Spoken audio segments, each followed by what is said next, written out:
I have the pleasure of introducing our speakers today. Linda Edwards is a certified alcohol drug counselor, targeted case manager, and retention navigator with the Healing Transition team at Bluegrass Care Navigators. She served Fayette County residents in Wave 1 of the study and currently serves residents of Berman and Jessamine counties. She has spent 8 years working in the field of substance use in multiple settings, including residential treatment, MOUD clinics, and community-based programs. She received her master's degree in family studies from Oklahoma State University. Emily Sprouse is a certified social worker and retention navigator with the Healing Transitions team at Bluegrass Care Navigators. She began this position in March of 2021, serving Madison County in Wave 1 of the Healing Community Study. Prior to working with the Bluegrass Care Navigators, she spent 10 years working with an interdisciplinary team in community mental health, MOUD clinics, and residential treatment programs. She received her bachelor's in social work from Warren Wilson College and her master's in social work from the University of Kentucky. Candy Brown is a care navigator with the Healing Transitions team at Bluegrass Care Navigators. She previously worked in Boyd County, Kentucky for Wave 1, and now she's working with MOUD retention in Carter County. Candy's background is in case management in addiction and recovery, and she is state certified for substance use disorder targeted case management. She received her bachelor's degree from Morehead State University and is currently enrolled in a master's in clinical counseling at University of the Cumberland. Mackenzie Clark is the supervisor of the Healing Transitions at Bluegrass Care Navigators. She is a licensed clinical social worker who has practiced in the field of mental health and substance use for the past 10 years. She began her career as a psychiatric social worker at Eastern State Hospital in Lexington, where she earned her clinical licensure in 2017. She has also served as a behavioral health case manager, manager of clinical health services, and opioid champion for Aetna Better Health of Kentucky. Mackenzie graduated from the University of Kentucky with a BA in psychology in 2012 and a master's in social work in 2014. So I'd like to thank and welcome back all our speakers, and I'm going to turn it over to Mackenzie. Thank you all so much for having us here again today, and we're just really excited to be here with you at KY Open and continue our discussion about quality referrals. So wanted to share first that the speakers, we do not have any relevant financial relationships to disclose. Linda Edwards unfortunately had an immediate issue come up today, so had to be out of the office unexpectedly. But we will, I will cover for some of the areas that she was going to talk about, and also our other teammates as well, Emily and Candy. Right. So if you recall from last week, we touched first on the practice gaps that we see and some needs that we have in terms of education around this topic. And really kind of the goals that we have for, or what leads into the goals that we have for bridging these gaps that we see. So we know that individuals who have substance use disorder, specifically opioid use disorder, they often face barriers to seeking sustainable resources. And then this really in turn just affects their recovery capital because they need those resources to be able to improve their recovery capital and see success in their recovery. And then also transitions are really key points during someone's recovery. So we know that between care settings, this can present a lot of vulnerabilities to people who have opioid use disorder and other substance use disorders, especially when they're trying to locate resources. Maybe they don't have that person, that professional person, that peer support person nearby who can help when they're in between care settings. So it just adds a complexity and difficulty.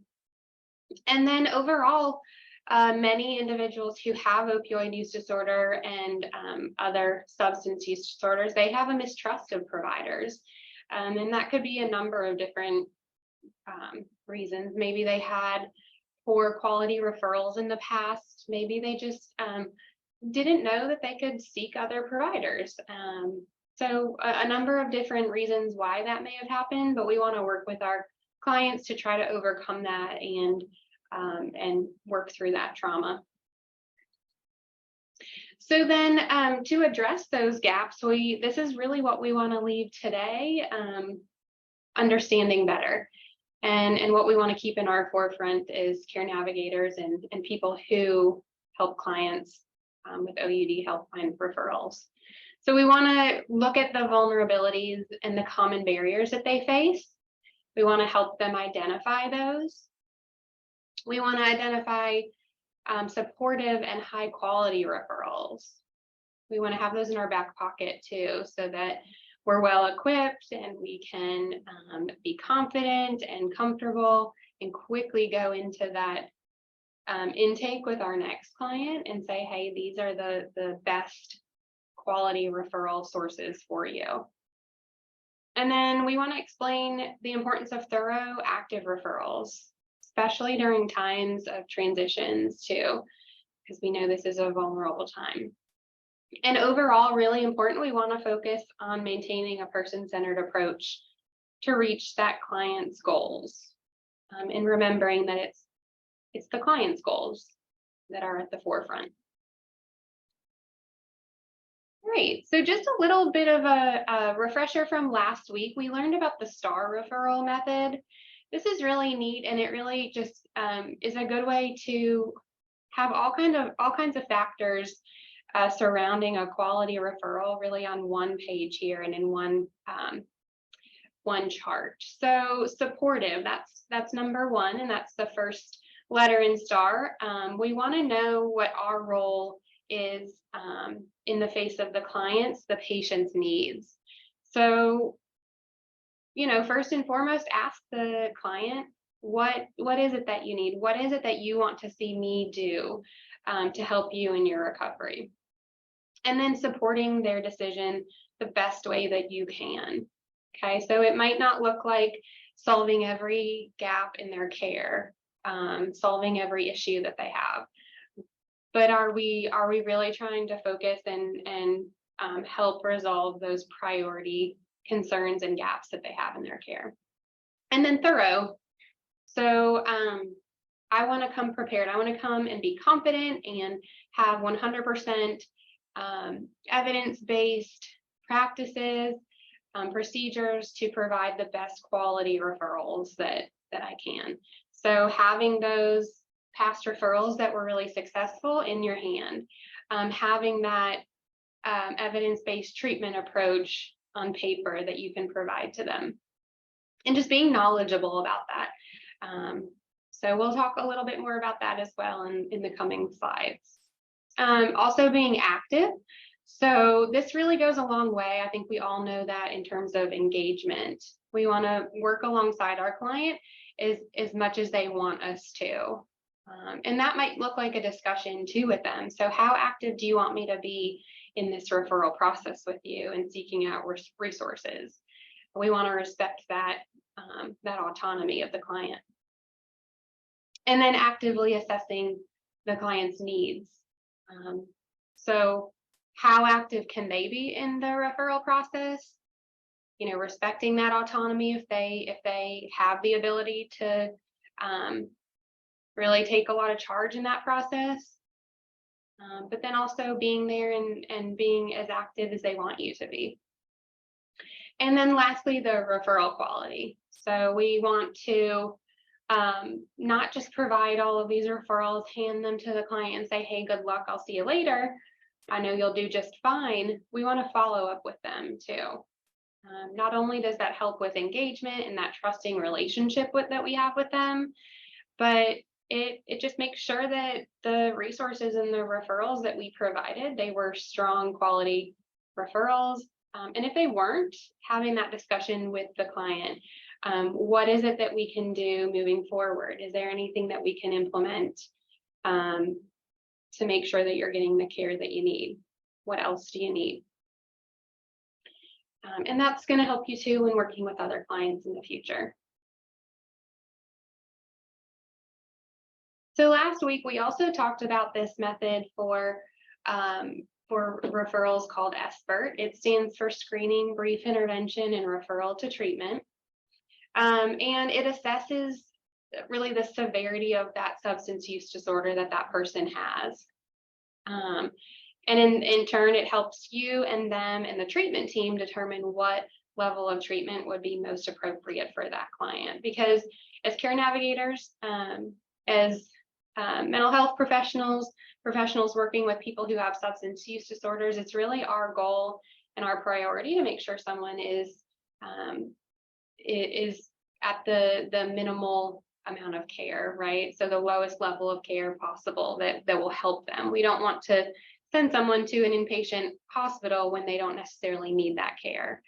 And then also having that brief intervention. So that focuses on increasing insight, awareness for you, and but mostly importantly for the client. So you're really using motivational interviewing during this method to try to determine the client's thought about their condition, their awareness of the symptoms, the signs they're experiencing, and how they're feeling.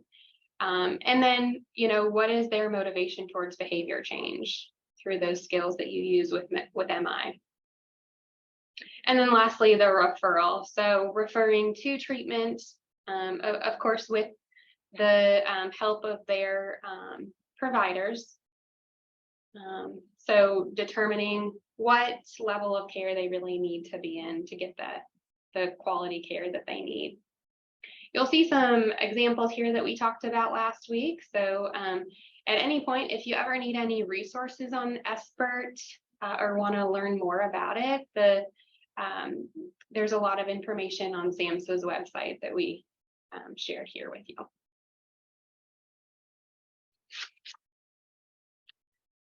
All right, we're going to touch again briefly on barriers to MOUD in rural areas. We know that living in Kentucky, this is a really big topic for a lot of us and our clients. They live in areas where it's really difficult to seek treatment. So how do we give those strong quality referrals when we just don't have a very good access to it? So Emily, I will hand it over to you to share with the team.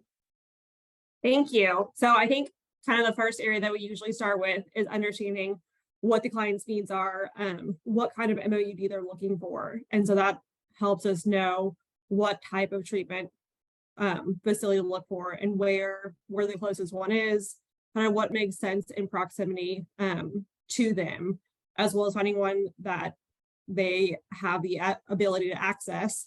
So thinking in terms of that with transportation, we know that not every county or area that we're in has cabs or Ubers or bus systems.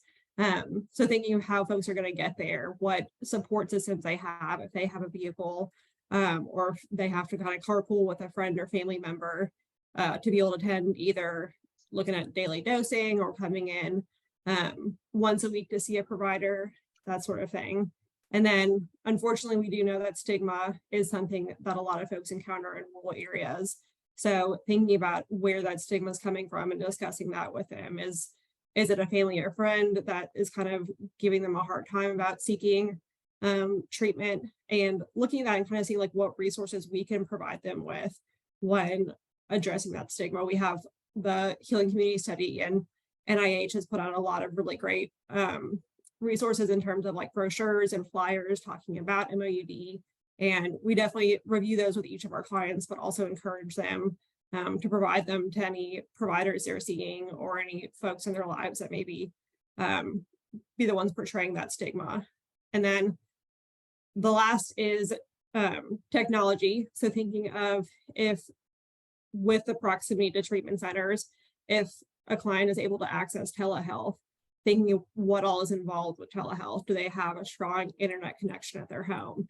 Do they have the means to access a video call for either a smartphone or a laptop? And then if they are able to do like a phone call kind of consultation with their provider or any of the support staff, like the counselor, case manager at these clinics, do they have a strong cell phone reception? I know all of us unfortunately have dropped a call before, had kind of a spotty cell phone reception. So knowing that they have access to that, and kind of brainstorming with them if they don't, of how to be able to obtain that. So I think a lot of what comes to working with folks in rural areas is just being able to like think creatively and know how to kind of brainstorm with them how to access the best treatment that we can. Absolutely. Thanks so much, Emily. And I know in our role, a lot of times we feel like we're investigators because we're just having to think so creatively, really investigate all of those resources and those options that are available. So we also wanted to touch on really some key factors when it comes to quality referrals, and remind you of those as well. So Emily, I'll hand it over to you to touch on these. Yes. So keeping in mind, first and foremost, is this is the client's, this is their treatment, this is their care plan. What we kind of work on is all based off of what they want to address first. And so knowing how to use motivational interviewing to ask those questions and keeping in mind each and every time you meet with them of knowing what questions to ask, saying, okay, let's start here, but let's make it sure that we're on the same page about what we're discussing. So unfortunately, some individuals have had negative experiences in the past of whether that be I know a lot of folks I work with hate going to the dentist, hate doing any sort of oral surgery, that sort of thing. And so knowing kind of how to talk through with them and validate those fears and know that is true, and a lot of folks have that, but knowing and kind of encouraging them of how to advocate for themselves when they're meeting with a provider, of being able to confidently disclose their substance use disorder without fear of retaliation. And so when we create these care plans, knowing kind of what goals we want to set, but again, keeping that person first, making sure the client is in control, but really utilizing kind of SMART goals or things like that to break it down so that we know what's SMART, attainable, like kind of things we need to focus on, so that they may have a lofty goal of becoming a lawyer, but okay, think of what kind of steps we need to take first in addressing that, of getting that GED, getting into college, but thinking long term, but also being able to break that down into reasonable, smaller goals. And so kind of what's the expectation? I know we talked a lot about this last week, but knowing what our role is in helping the client. I know in social work, we say a lot of, we cannot work harder than others, or the folks that we're working with. So make sure that we understand and are very clear about, I will support you in this. Here's what I can do, but also making sure they are clear about what we expect from them, and make sure it's a mutually respectful role. And then we definitely want to portray and utilize the most up-to-date language, make sure it's non-stigmatizing, making sure they know kind of what that language is and how to address themselves. And if it always pains me to hear folks refer to themselves as an addict or a junkie or what have you, but recognizing and kind of encouraging them to use that person first language for themselves, but also acknowledging that if that is the phrase they want to use to describe themselves, it is our job to respect that, but obviously encouraging otherwise. And then always coming at it with a strengths-based approach. I know it's very easy to get kind of bogged down with the difficulties and just kind of stressors that folks may have, or we may just continue to hit road bump after road bump, but knowing at the end of the day, we're here to help them. And not only knowing that for ourselves, but also telling our clients that is, at the end of the day, I really want to help you succeed. Let's think about how we can make that happen. Thanks, Emily. Those are really important factors to keep in mind, and especially with keeping our clients engaged, but also just treating them with respect and kindness. All right, Emily, so some more key factors to keep in mind. Can you let us know about these?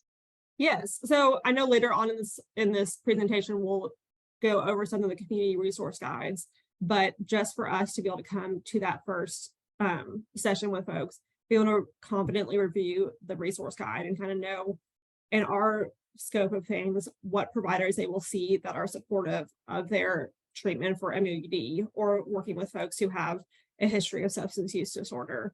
And so knowing how to confidently steer them in the right direction, or at least educate them on the available resources locally. And with every insurance company is different, every provider accepts different insurances or may have a waiting list. So one of the first things we ask for when working with folks is making sure they have a valid ID, but also making sure they have, they are covered by some sort of insurance. And if they are not, it's one of our first goals is to make sure that they are, because most of the folks that we're meeting with are either enrolled in treatment for substance use disorder or seeking to be enrolled. And so paying out of pocket obviously can be wildly expensive. So making sure that we can get them enrolled in a health care plan that is able to meet those needs. And then kind of, I know I'm a big advocate for role play, but just kind of knowing clients know what questions to ask, kind of us going through that list, and then knowing who to call, when to call, what their hours are, and making sure that like they save the number for their provider in their phone. That way, if they have to cancel or reschedule it or have a question about one of the medications they were prescribed, they feel confident in being able to do that independently. So I usually try and be there for the first time we call a provider, but encourage them moving forward that they know how to do the process independently. Great. Thank you so much, Emily. So you all submitted some really great questions. We're really excited to share these with the group and to talk through them. And John put in the chat, if anyone has any other questions at any point, any new questions, we'd love to take those. So feel free to raise your hand, put those in the chat, or come off mute. We can address those. All right, so our first question is related to how can a non-healthcare professional help a loved one make a referral? So specifically, if a loved one is not working with a care navigator, what recommendations or resources would we recommend for starting treatment for opioid use disorder or any other substance use disorder? And then specifically, what Kentucky specific resources are available? So these are our recommendations for starting that discussion with that loved one or that family member of that loved one. So first of all, what is that loved one's goal for recovery? So that's going to look probably different from one person to the next. Do they want to be on medication for opioid use disorder? If they do, what is that? What's that going to look like? Because we all know that it's going to look different for someone who wants to enroll in a program for methadone rather than buprenorphine, right? Or even, naltrexone too. So those are all three very different kind of lifestyles that they may incorporate. So what's going to work best for them? Maybe they can't get to a clinic every day, so that might guide the discussion. And also, what other areas of their recovery do they want to work on, or what are their other goals for recovery?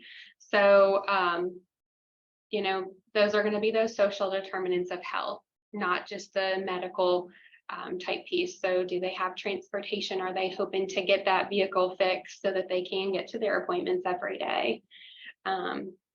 Are they hoping to restore relationships? Other really important things that we want to keep in mind, it's not just about that medication, it's about what do they want their life to look like in terms of their recovery. And also to talk with that family member or that loved one about how it's okay if you don't connect well with a provider. Not everyone is going to connect on the same level with the same exact provider. So just because as care navigators, we have this really A+ provider that goes above and beyond for their patients with opioid use disorder, you may have a new client go to see that person and they may say, I really just didn't feel comfortable with that person. We just didn't mesh well. I felt like they didn't have a good bedside manner. I just felt like they were kind of judging me. Like, those are all valid concerns, and we want to respect that and invalidate that fear. So there's always going to be other providers to choose from, right? And just make sure that the family members of our clients, they know that. And they can share that with someone. It's not a one size fits all. Of course, with our role with Healing Communities, we're really fortunate to have that MOUD flyer in our back pocket. So share that with someone too. That is knowledge which gives us power to make the right decision for that person. So making sure that if they are interested in MOUD, that they are well equipped to make that decision for themselves. So here are some Kentucky specific resources that we use pretty often. So these are always ones that you could share with individuals in the community if they're seeking help for or have questions for their loved ones. So findhelpnowky.org is a really great resource. You can go and locate certain types of treatment options. Also, Operation Unite treatment referral line. GetHelpLex.org. And then, of course, SAMHSA is a great resource too. So these are all really wonderful resources that that you can use to provide to anyone really in the community. Again, knowledge really is power when it comes to helping people in their recovery. So we want to share that as much as we can. All right, so I just want to pause here too and see if anybody has any other questions about this question that came in, or any expertise that you can share with us too about maybe your professional experience, your personal experience when it comes to having these discussions with someone who is a loved one and maybe not a professional in that person's recovery. Any other tips to give someone when they just feel like they're kind of stuck with giving advice to their loved one? I recently had a family friend approach me and say that their child was suffering, and I felt like I was too close to this person to give them a lot of information or talk to them about, MOUD. So I referred them to Voices of Hope, and that peer support helped a lot because that is that peer relationship that sometimes we're not able to provide to loved ones or people very close to us, but that peer can. That's great. Thanks, Elizabeth. I'm so glad that you're able to do that, and sounds like it really helps them with their recovery and with what they needed. That's such a great resource. So our friends at Voices, you all are #1 on our list for resources, and great example. If there's gonna, that kind of dual relationship there where that may affect that person's recovery, it's always important to keep that in mind, and maybe seeking someone with that professional and personal experience is going to help. Thanks for sharing that. Anyone else before we move on want to share any recommendations? Great. So our next question is, how do you triage referrals for a patient with multiple needs? And specifically, what process do you have for working with a client or a patient that has multiple needs? Do you work on everything at once, or do you start with a few areas at first? Emily, I'll hand it over to you to cover this question and share your advice. Thank you. So I think I get overwhelmed very easily. So I can definitely not start off with trying to kind of tackle everything at once. And I think with any biopsychosocial assessment and with our intake assessment with healing transitions, we kind of are able to capture a good idea of what what needs the client has, what barriers they have to staying in treatment. And it gets, I mean, they can answer the questions point blank, but it kind of gives us a good place to start off by asking where they want to start. So when we're creating that care plan, we may be able to pick up on things that they mentioned in conversation, but at the end of the day, like we've said many times before, the care plan is up to them. So what they want to work on is at the end of the day what we're focused on. So I always ask the client, okay, we've got this list of 5 to 7 goals. Where do you want to start? And then kind of from going there, we know with our role specifically with the healing community study, we are time limited. So knowing, okay, we have a year or so left in wave 1, or now that we're in wave 2, what kind of place are we at in the next 3, 6, 9 months?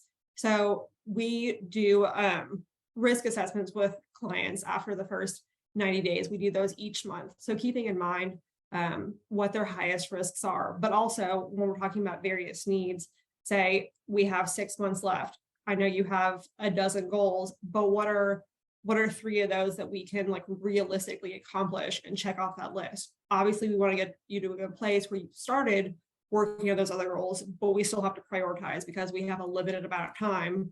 And then knowing to coordinate with the staff that the client is working with at either their clinic or any other support agencies, kind of how they can take over that care once we are transitioned out of the working with this client. And then next, obviously, some things just kind of build naturally on top of each other. So one of the first things I always try and work on with clients is getting an ID. If they don't have one, it makes it very difficult to be able to apply for housing, apply for jobs, get established with a medical provider or an MOUD provider. But so I obviously think state ID is one of the best places to start, but also in that question, do you have a birth certificate? Do you have a social security card? Making sure because for some job opportunities, they may require one of those, or for certain housing things to be eligible, you need to be able to provide multiple forms of identification. And so looking at that, okay, it may take a week, a month, a couple months to be able to get an appointment at the DMV to get that ID, or they have to, I know a lot of folks say, okay, I get paid on this day, let's go ahead and schedule this appointment to, so I have the $16 to be able to get a replacement ID. And then moving on from there in terms of, okay, now we can apply for housing. Now we can apply for employment. And then last but not least, just something to consider is, like I said before, keeping the time frame in mind. I know job opportunities don't come along every day. So we may see a job posting and say, okay, we can get your ID made. What comes next? Are you able to talk to that employer and say, hey, I have a printout of my ID. Can you accept that? And be open upfront with them about the timeline. I know, especially during COVID, getting a new ID was difficult, or getting a replacement birth certificate would sometimes take 4 to 6 months. And so making sure the client's aware of that, and knowing too, I always try and encourage folks, if you have a change of address, if you have a change of contact information, let everybody in your life know about that. So it's important to update your insurance information, your ID that you have. Let your employers know, especially if you have a change of phone number, so that they're able to get those, like contact you with any questions or concerns, and know how to get a hold of you is important. Excellent. Thanks, Emily. So we ask you all too, what are your thoughts on this? What are your, what's your advice? I know that we often get overwhelmed, right, when we first meet a client, and they may have multiple barriers, multiple needs. And so that's very, very overwhelming. I mean, especially for that client, but we take a lot of that on too as the professional that's working with them. And we take a lot of that responsibility, where we want to help solve all of these barriers. So place it in the chat if you want, raise your hand, come off mute. We'd love to hear some advice that you might have for how you prioritize multiple needs when someone has a lot of barriers. really appreciate that this kind of presentation starts too with the ask the client part. Like they're the keepers of the list, so they're going to know kind of in their head what their needs are.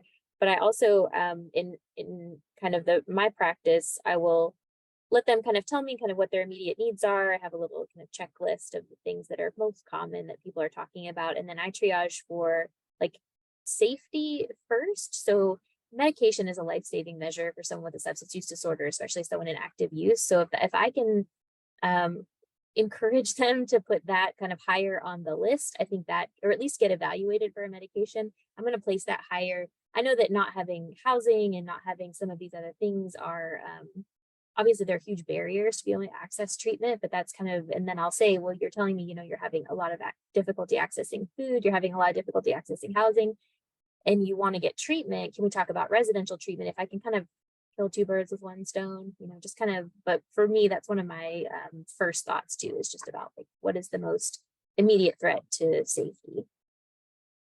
Excellent point. Yeah. And that needs to be really the forefront of the conversation.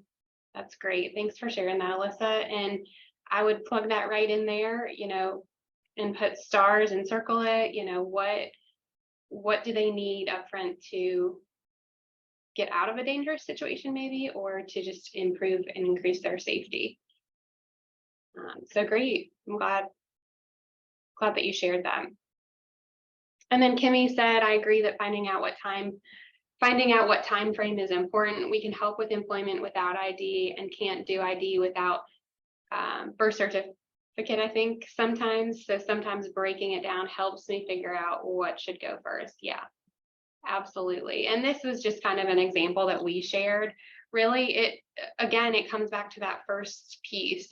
It's about the client and it's person-centered. So someone like for this example, we might want to talk about an ID and then employment, because maybe they don't have like SSI or something, so they don't have any type of income at this point. So all really good points. Thanks for sharing. And Patrick said, make a written list of barriers and needs from high priorities to low, then create a time frame deadline for each item on the list. That's excellent. So again, like when you come back to that care plan or this list that you have every time that you talk to the client, it's just a good framework for how that conversation is going to go. And that client may have so many things going on in their mind at that time that when they come back and talk to you again, they may have no or very little recollection of that conversation with you. So that's so important to document like what you've talked about, what their goals are, and come back to that. Jamie said, asking the client the question, what's most important to you right now? Or a statement like, I hear you say you have a lot going on right now. What are you most concerned about? To help understand the client's concerns. And yes, always prioritizing harm reduction, OE&D, absolutely. So let's plug all of that in here, like very beginning and then throughout the whole conversation with the client, and towards the end too, is harm reduction throughout. You know, what can we do to keep you safe and keep out of harm's way? Again, framing that question, it's about you. It's what you see for your immediate and your long-term future. Thanks, everyone. Good question. Good feedback and good suggestions. All right, so our next question from the audience last week is, what type of referral services or options are available remotely or via telehealth? Specifically for people with transportation issues, is telemedicine, is it a viable option? And then also, what other ways are there to address transportation issues? So Candy's going to speak about this. I'll hand it over to you, Candy. Thank you. I always encourage clients, ask questions, because this is their treatment. So maybe when they're calling a facility, to be okay from day one, asking questions, what services can you provide? Is transportation an issue? Things like that, because a lot of places are, when you look at a methadone clinic, the daily needing to come in, or even when you're on naproxen or buprenorphine, I'm sorry, weekly visits. There are a lot of facilities I know in my local area that actually arrange transportation. So they have certain days of the week that they will go and pick up people, within the county, or maybe even the county beside of them, to bring them into treatment for that day, and they'll arrange that. Other options, of course, are if the client is receiving Medicaid services, arranging for transportation through I refer to as Medicab or medical transportation. That is something that will cover OUD treatment, SUD treatment. There are so many options. I always keep those lists of I'm sorry, I keep those lists with me so that I can provide those numbers, and I can even arrange transportation for that client, especially if it's someone who has multiple needs.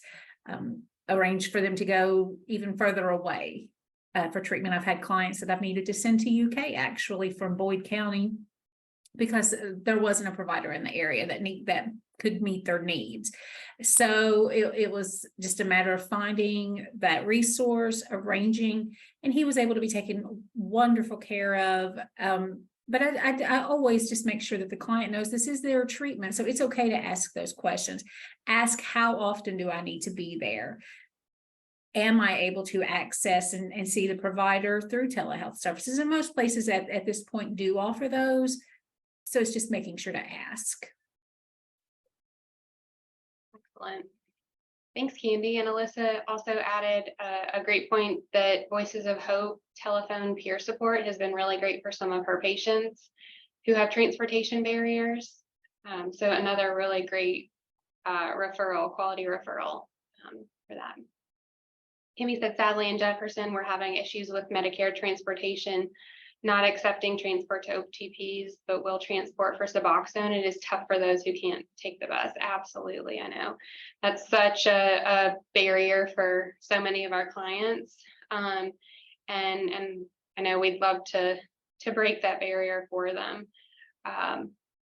We, as the Healing Community Study, really can be a great kind of last resort option for our clients if they potentially have transportation. Maybe it's just not working well, through our Barrier Relief Fund. It's been really life-changing and saving for a lot of people, I think.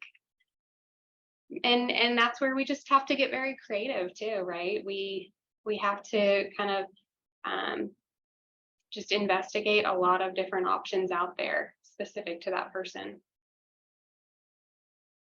That's great.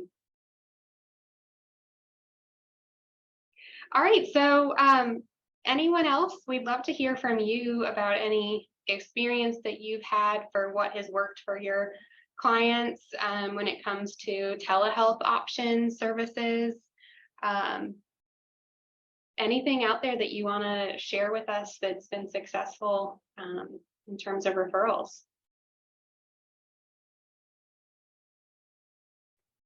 I was able to get 2 requests so far approved, one for emergency housing and the other one for a utility bill.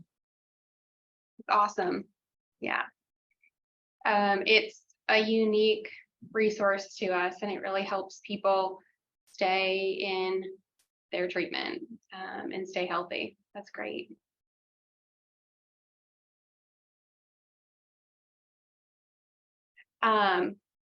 We also know too that there are some MOUD agencies that will offer, we talked about that they will offer remote treatment options. I know some of us have been in those types of agencies through Wave 1 of the Healing Community Study and potentially in Wave 2. We as a team have had some clients who have, they've really needed that option because they live in maybe a very remote area. They just don't have a way to get to that clinic, right? So those are all really important to keep in mind if anyone has worked in any of those agencies. That yeah, Elizabeth said groups recover together. I know we had one of our navigators worked there in Wave 1 in Madison and Clark County and helped a lot of people there. So Groups Recover Together, they are a remote treatment option for MOUD. And I think they do mostly all visits through telehealth. Anyone else have any other thoughts before we move to the next question?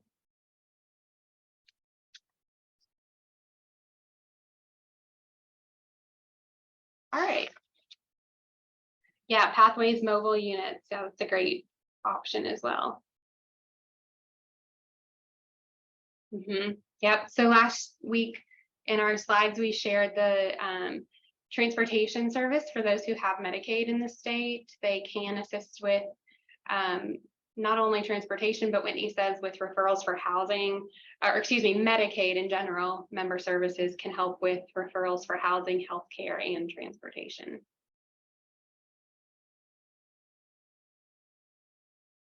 All right, that's great. So let's go through our last question here that we had, and this is, how do you work with patients and clients who have had a bad experience at a provider clinic? So as a care navigator, what do you do when you learn that they've had this negative experience with a provider and you are the person who made that recommendation? We'll hand it over to you, Candy, to discuss this topic. I absolutely validate the client. If they felt that that was a negative experience, there was a reason that they felt that way. So I am absolutely going to assure them it's okay. If that provider didn't work for you, then we're going to work towards finding one that will. What specifically, or what did you feel was negative about it? I'll ask questions regarding, was it maybe the way that they spoke to you? Do you feel like you weren't being heard? What made that negative? And then how would that client have seen that being more positive? So we know that we can look at that sort of provider in the future to make that a positive experience for them.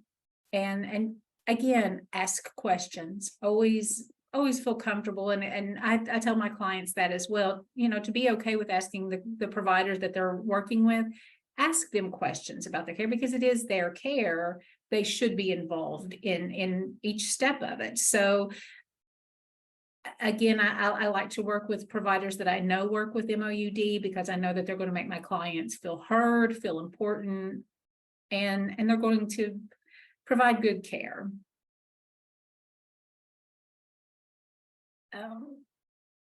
Yes, absolutely reassuring that we are going to find a provider that works for them, because I want them to be comfortable in the future. Maybe we made that first appointment together. I want them to be able to make those follow-up appointments and feel comfortable attending those appointments. Again, we are time limited, but care is something that will be ongoing for a lifetime. So let's find someone that they are comfortable reaching out to with questions, or reaching out to, making those follow-up appointments.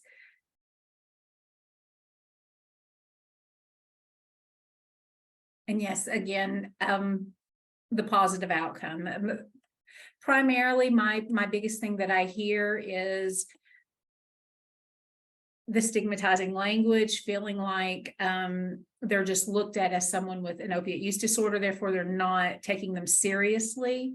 So I like when a client will come back and say, they were so kind, they were so nice, they were, listen to everything I said. So I know that person just needs to be heard. So I'm going to find them providers that are going to hear them. And absolutely encourage your client to report all of those progresses, report the things that worked for them and what didn't work for them. It just helps make for a better referral in the future with other clients. Absolutely. All really key things to keep in mind, and really important to just go back to remembering that we're all human and we should all just be treated with kindness, and remembering that when it comes to how our clients should be treated by any provider. I'd love to hear from the group too. So put something in the chat, come off mute, share with us any tips that you have for your clients, or personally, kind of the path that you've taken when you have a provider who just you're not having a good experience with them. Maybe you're not connecting well, or they've done something that just seems unprofessional. Okay. I see that Jerry, one of our navigators, did share that groups recover together is a strong option for telehealth MOUD care. She said they do have a hybrid option too in some locations. So if that client does like coming in for group counseling, that might be a more supportive option for them. So thanks for sharing that, Jerry. Also, Brandy said that Find Recovery Housing Now has been a great resource. I love that everyone's sharing what has been helpful for them. That's really what this is all about, is just working as a team to better our clients' lives in recovery. All right, well, thank you all so much for sharing those questions or submitting those questions. We still have some areas to cover, but at any point, throw a question in the chat. We'd be more than happy to cover it before we're finished. So we want to touch on this really remarkable resource guide that we have at our fingertips through Healing Community Study. And it's our community resource guides for each county that we work in. So I'm going to hand it over to Emily to talk with us about the resource guide and really how we use it as a care navigator. Absolutely. So this is a resource guide from Wave 1 for Madison County, but a lot of the resource guides for across our 16 counties with the Healing Community Study look very similar, and just kind of discussing some broad opportunities for legal services, transportation, that sort of thing.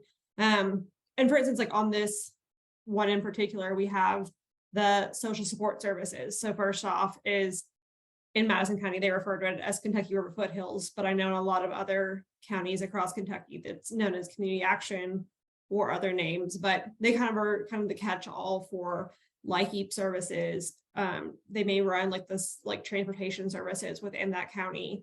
They can also help with housing. Maybe that's where the Kentucky Career Center would be located in. So on this one in particular, it gives you the address and the phone number, but obviously with any questions you would have is kind of sitting down and seeing what the client is looking to obtain from that resource and calling them and kind of starting that process of questions. And do they need to come into the office to complete an application? Can they do it online or over the phone? And most counties have hopefully some sort of food assistance programs. So knowing, again, you have a little bit of information about it, but being able to call that food pantry and ask, okay, what days of the week are you all open? How much food can you do? Is it the same for an individual versus a household? And what to expect? Do you need an ID? Do you need proof of residency in that county? And I think something that we often forget about, especially if someone's going to the food pantry, is that they hopefully will get a large amount of food. So they may get a supplemental box of non-perishable items, or they may get items that require refrigeration. So if the client doesn't have their own transportation, are they able to take that food with them on the bus, or will they need to kind of find a friend to carpool with to get them to and from to be able to pack that stuff in? And then other resources we have are health services. So on that list, it may have the federally qualified health services in that county. It may include hospitals or kind of local businesses that provide general health services. So again, you have the phone number and an address, but asking them, okay, a client may have a referral to need a CAT scan or something like that. So calling the hospital and saying, hey, is this something you offer? Do you accept my insurance? What does the process look like? Can I have my doctor send that referral directly to you? That sort of thing. And knowing what services each of the health opportunities offer. Do they provide dental services? Do they provide behavioral health? Or is it strictly just primary care?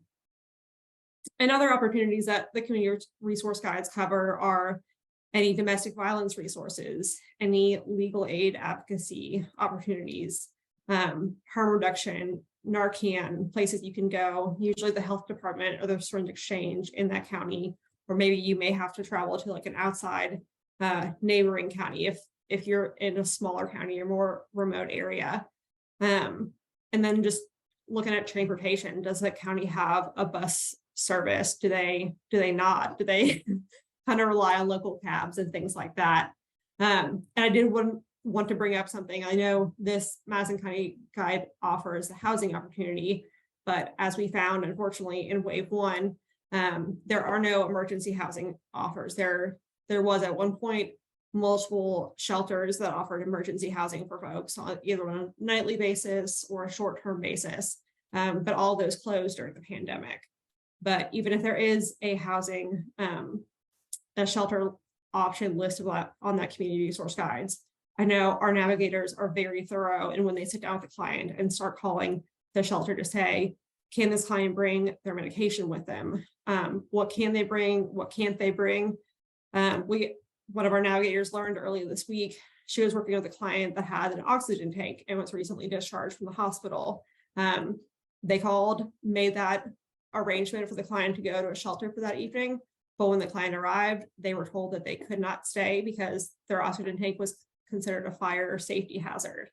So it's tough to know what questions to ask, but knowing to, again, being creatively use these resource guides as a guide, and then know more information to be able to share that with clients and other folks. I know a lot of the agencies that I work in utilize these resource guides and be able to have them available at the front to pass out to clients, just so they can make those contacts independently or utilize the staff at the clinic or one of us navigators to ask more questions and to make those phone calls with them.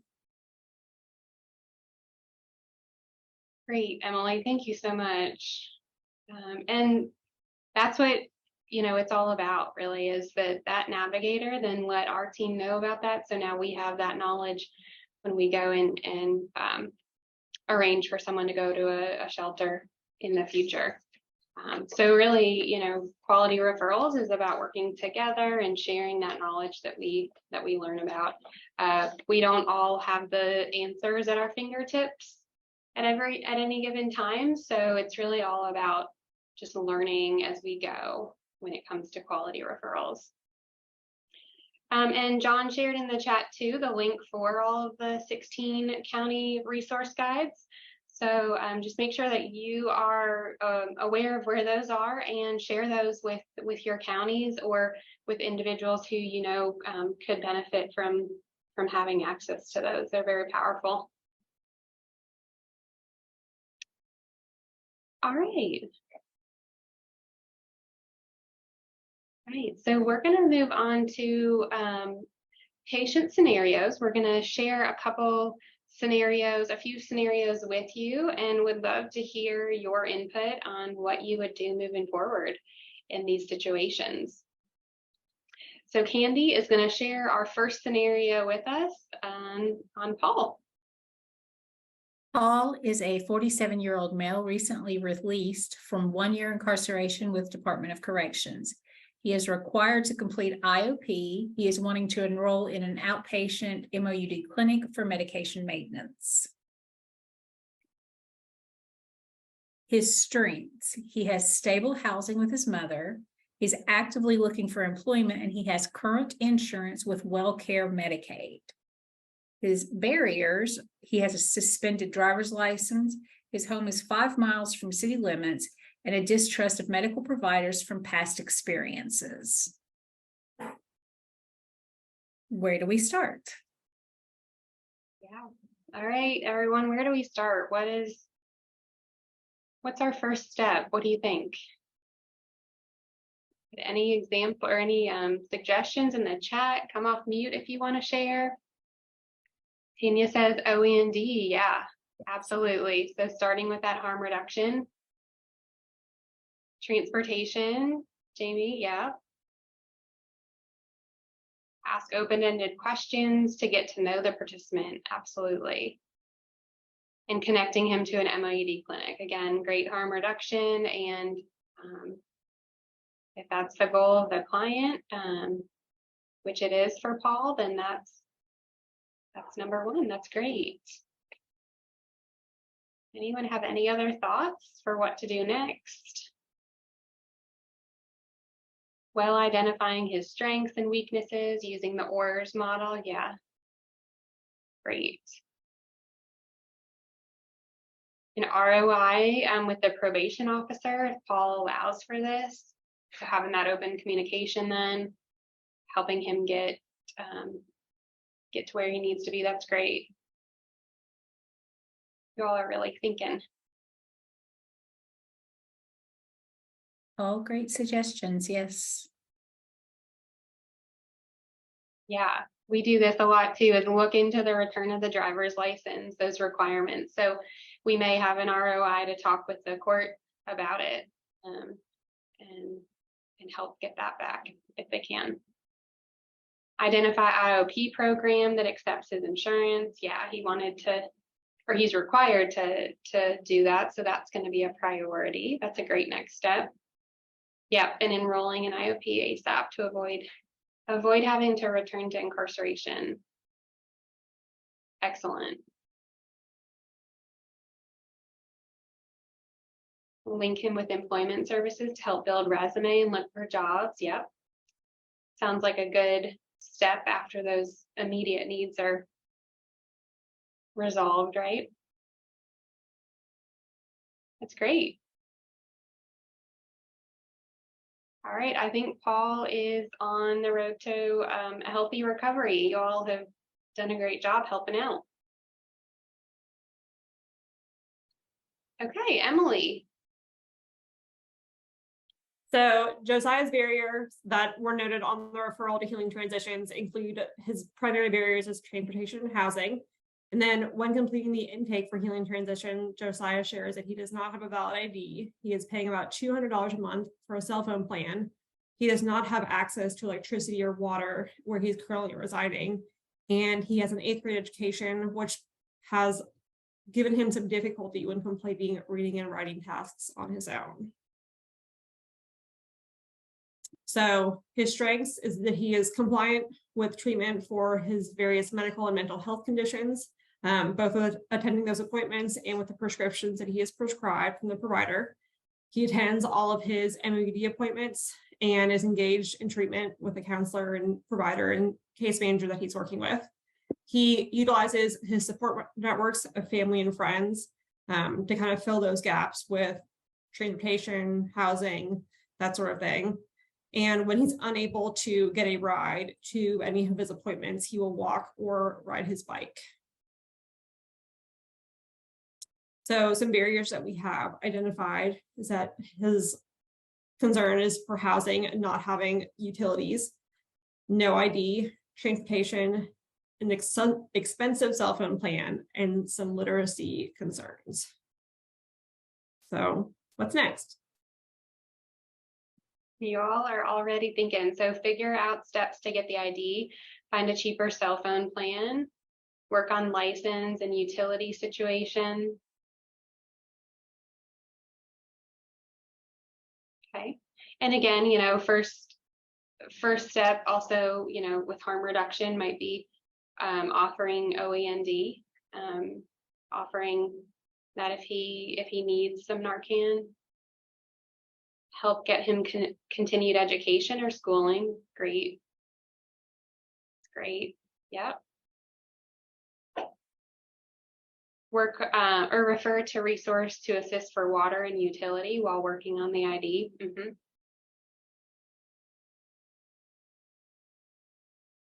Yeah, link him to the adult education center. That's a great resource. Health insurance and transportation services. Community action in local churches, they'll often help with utilities. Yeah, absolutely. These are all really great options too for sustainability, right? So, community action should be there for some time. And that client, once we as navigators are no longer able to help the client because we're with a grant, they have an option that's sustained. These are great next steps. And I failed to mention too that these are real life scenarios, real life people that we have worked with as navigators. Of course, their names are changed to protect HIPAA, but protect their confidentiality. But these are all things that have happened and that we've been able to help with. All right, and I will share Linda's scenario. Her client is Jane, who is a 38-year-old female who recently got out of a physically, emotionally abusive relationship. She's a single mother of 2 children. She has a 14-year-old daughter with significant behavioral legal issues. She also has a 9-year-old daughter who is currently living with another family due to housing instability. She found a new place to live, but is unable to take possession due to owing a substantial amount of overdue utility balances. This is resulting in being unable to have utilities turned on at her new residence. So the client is currently unemployed, or excuse me, the client is currently employed full-time. She struggles with transportation issues due to her truck being undrivable from damages sustained in a wreck. She is currently receiving treatment in an MOUD clinic that requires her to dose daily. So Jane's strength is that she is employed. She's in compliance with her MOUD treatment and her barriers. So that's going to look like her transportation barrier, her inability to pay utility balances, inability to move forward with a new residence. The ongoing behavioral and legal issues with her teen daughter, which are really causing a lot of stress in her life. So what are we going to think of first? And what are the following steps for Jane? So help her get utility assistance and help getting the car repairs or obtaining a newer vehicle. Yeah, absolutely. So, with going to dose daily at an OTP, that transportation is really key to her continued success in her recovery. So we know that that's going to be one of the, most likely going to be one of her top priorities. What else? Utility assistance as well. Yeah, housing is a huge issue for her, just like a lot of other people. And so that's going to be really helpful to sustain her as well. Transportation for the job too, right? So it's not just transportation to get her to her medication, which is probably first and foremost, but to get her to her job too. And that's going to affect other areas of her life positively. Services for herself and daughter, including family therapy. So that's a really big stressor for her, it sounds like, struggling with her daughter's behavioral and legal issues. So finding a counselor that they can work with together. Yeah, y'all are really thinking that's great. Public transportation may be an option. Yeah, the bus line.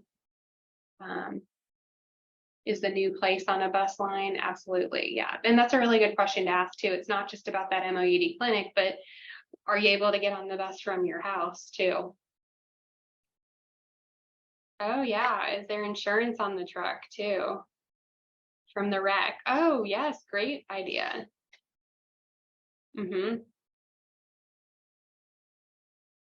So many areas that, when we're first looking at and may feel overwhelmed at first with so many concerns and barriers, these are all things that we may think of along the way and are really important to think of.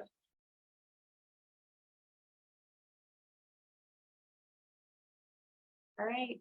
Well, you did a fantastic job of helping us out with these clients, and we just want to thank you for your time over the last couple of weeks. I know that we've learned a lot from your expertise and your advice on the call, and we just hope that we've been able to leave you with a new piece of advice at minimum. So we are always available, all of our navigators with the Healing Community Study. Don't hesitate to reach out to us. We love to connect with our vendor partners and our agency partners. So that's really what strengthens us, is providing quality referrals, is working as a team and sharing those resources. So again, thank you, and I'll hand it over to John.